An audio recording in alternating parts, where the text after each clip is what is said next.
सबिन्दु सिन्धु सुस्खलत्तरङ्ग भङ्ग रञ्जितं दिशस्सु पाप जात जात कारी वारि संयुतम् कृतान्त दूत काल भूत भीतिहारि वरमदे त्वदीय पाद पङ्कजं नमामि देवि नर्मदे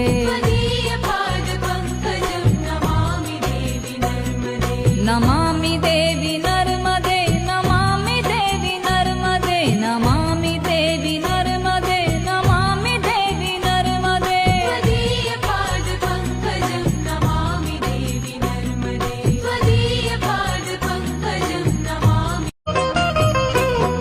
सबिन्दु सिन्धु सुस्खलत्तरङ्ग भङ्ग रञ्जितं दिशस्सु पाप जात जात कारी वारि संयुतम् कृतान्त दूत काल भूत भीतिहारि वरमदे त्वदीय पाद पङ्कजं नमामि देवि नर्मदे